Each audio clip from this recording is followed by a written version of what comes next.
What's up guys, Roman from RNS Entertainment, here with my new series, Comic History. These videos are going to be similar to my Game of Thrones and Walking Dead character spotlight and history videos. I'll be going over the origins and history for all sorts of iconic comic book characters, major storylines and events from both Marvel and DC Comics, and more, in a detailed and entertaining way. In this video, I'm going to be going over the iconic origins of Venom and the Venom Symbiote, one of Spider-Man's most dangerous and personal enemies, including how Spider-Man found the symbiote and wore it as a costume originally, the twisted codependency Spider-Man and his newly donned black suit would develop, the eventual creation of Venom when the symbiote fully bonds with the disgraced Daily Globe reporter Eddie Brock, and the first few encounters Venom has with Spider-Man. Before I start, this is going to be the original origin of Venom, which hasn't changed over the years, but has been added onto. So I'm not going to be including the planet of the symbiotes or the recent Clintar storyline from Guardians of the Galaxy. Those are both topics for another video. The symbiote originated as an idea for an alternate Spider-Man costume created by a Marvel Comics reader, who sold the concept of the black-suited Spider-Man to the publishers for just over $200. This was then modified by artist Mike Zeck, becoming what would eventually be known as the Venom Symbiote.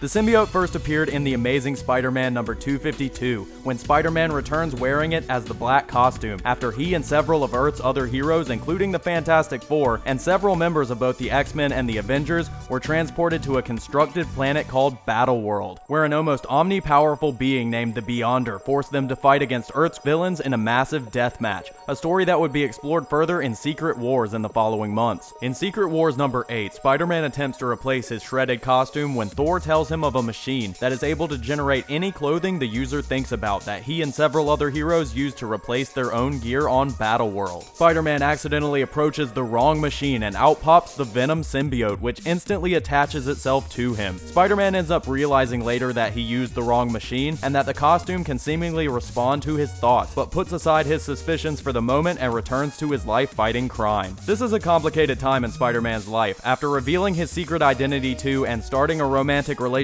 with Felicia Hardy, aka Black Cat, Mary Jane Watson returns to town after having moved to Florida following her rejecting Peter's marriage proposal. Unbeknownst to Spider-Man, Black Cat has also attained her bad luck superpowers from his enemy Kingpin in order to not be a liability during their crime fighting together, which ends up affecting him as well. Aunt May is trying to set him up with his ex-girlfriend Mary Jane, Harry Osborn is having a kid, and several villains such as the Hobgoblin have been causing a ton of trouble. I bring this all up because the symbiote is affected and almost nourished by strong emotions. As we'll see later, the strength of these turbulent emotions combined with the symbiote's intelligence will give it the ability to feel strong emotions of its own. During his time wearing the symbiote, Spider-Man is amazed by the new powers it grants him, including the ability to mimic any type of clothing he can imagine, essentially removing his need for any other clothes or costumes. Enhanced strength and speed, a dimensional aperture which allows him to store any item within the suit without altering its fit, and a seemingly endless supply of webbing that didn't require him to wear his web shooters. Emboldened by his suit's seemingly endless list of conveniences, and distracted by his increasingly deteriorating personal life, Spider-Man puts off Reed Richards of the Fantastic Four's offer to scientifically examine the suit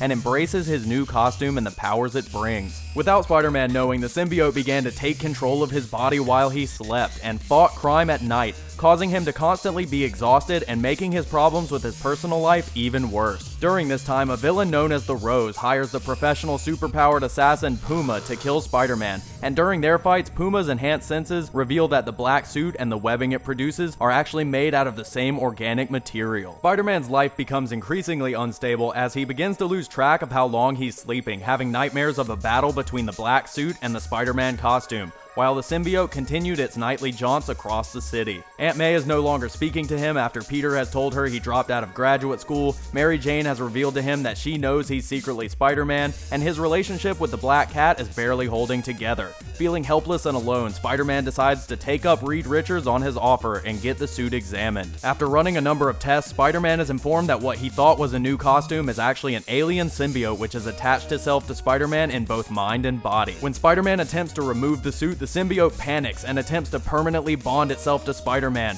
but Reed Richards is able to use a sonic rifle to weaken and remove the symbiote, allowing it to be captured and contained. During this time, the symbiote continually looks for a way to escape, growing ever more hateful in the process. The symbiote is freed from its containment in the Tower of the Fantastic Four by a micro-drone around the time Spider-Man has broken things off with Black Cat, and it temporarily jumps from host to host to travel across the city until it disguises itself as one of Peter's normal costumes to once again attach itself to Spider-Man. Spider-Man begins to talk to the costume as it does everything it can to prevent him from once again reaching the Fantastic Four, while Spider-Man is being attacked by several men wearing adapted versions of the suit worn by the Vulture. The symbiote still refuses to allow Spider-Man full control of his body, but does continue to act enough to keep him from getting killed, and Spider-Man ends up getting one of the Vulturions to fly into the nearby bell tower, hoping that the sonic vibrations from the massive bells will force the symbiote off him. Saying that he would rather die than be a puppet, Spider-Man is overwhelmed by the force of the sound around him, falling to the ground and lamenting never seeing Harry's child, or Aunt May, or Mary Jane again before losing consciousness. The symbiote then detaches from Peter and begins to escape, but having been connected to Spider-Man, it has learned to feel, and on some level genuinely cares for him, and turns back to save his life before burning through the floor and disappearing. Some time passes during which Spider-Man continues to wear a non-alien version of his black costume, marries Mary Jane Watson, and is mysteriously pushed into the path of an oncoming train by someone who doesn't trigger his spider sense. This turns out to be disgraced Daily Globe reporter Eddie Brock, who had become a famous and well-respected journalist during his time writing articles on the serial killer known as the Sin Eater. Brock was contacted by a man named Emil Gregg, who confessed to being the Sin Eater, and Brock's exclusive access to his story made his column a sensation. Over time, the police grew increasingly insistent that Eddie reveal the Sin Eater's identity, and so he did, crafting his best story together and declaring Emil Gregg the killer for the whole world to see.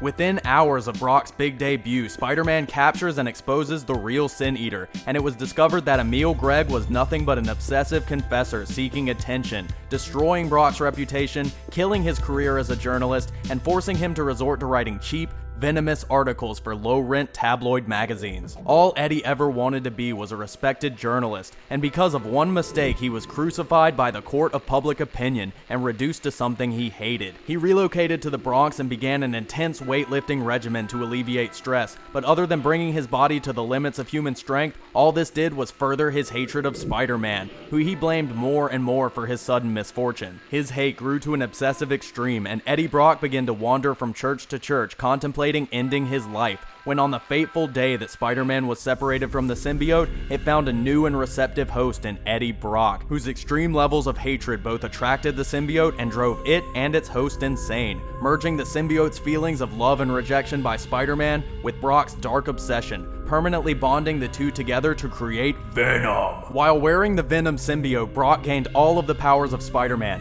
and due to his already peak physical condition became much stronger than him. Knowing everything about Peter Parker from the symbiote's time bonded with him, Venom first terrorizes Mary Jane, showing up in her and Peter's apartment and demanding to know where her boyfriend is. He continues to train and to bond with the symbiote, having full conversations with it within his head, and stalking Peter both in plain clothes and while he's Spider-Man. Venom doesn't trigger Spider-Man's Spidey sense and can instantly disguise himself using the symbiote, which terrifies Peter and makes knowing whether or not Venom is about to attack impossible. Venom then prepares to exact his revenge on Spider-Man, and we see more of his twisted sense of morality. He finds the thought of killing those he considers innocents repulsive, which in later expansions of Eddie Brock's past we find is part of his initial desire to protect innocence with the truth in journalism. However, as unpleasant as he may find it, Venom doesn't hesitate to kill when someone could possibly interfere with his sacred quest for revenge on the one person he thinks is to blame for all of his downfall. Spider-Man. Venom is pretty much the king of conflicted emotions, and with the way Brock and the symbiote join together, it's no wonder why. Venom lures Spider-Man into an abandoned building where he proves to be more than a match for our favorite wall crawler, having less experience but far greater strength and a desire to kill. Spider-Man manages to shoot Venom with the sonic rifle he borrowed from the Fantastic Four, but the symbiote has fully bonded with Eddie Brock and can't be removed without killing him. Spider-Man tries to escape but is quickly snared and knocked out by Venom. Spidey wakes up hours later trapped in a massive web inside the very church bells that he once used to separate himself from the symbiote, to a maniacal Eddie Brock who has reformed the symbiote into priest robes to carry out his righteous vengeance. Spider-Man manages to get one hand free to block the massive machinery of the bell tower from crushing him long enough to use the force of the bell to break free from Venom's webbing. Thinking quickly, Spider-Man realizes that since Venom's webbing consists of the symbiote itself, he must have used an enormous amount trapping Spider-Man in the bell, and that it may not be able to recover fast enough when damaged. He manages to evade Venom long enough to knock him from the top of the bell tower, forcing him to use even more of the symbiote to attempt to break his fall. Spider-Man capitalizes on this weakness and cuts his web before he can recover, causing him to eventually run out of material and fall to the ground with the symbiote unraveling around him. Venom is then contained in a cylindrical sonic prison within the Tower of the Fantastic Four, with plans to relocate him to the government-run super prison known as the Vault. With Mary Jane still traumatized by the sight of Venom's costume, Spider-Man ditches the black suit once and for all. So that's it, that's the origin of Venom, my personal favorite Marvel character and an iconic Spider-Man villain. Over the years, writers have struggled to find the right place for Venom,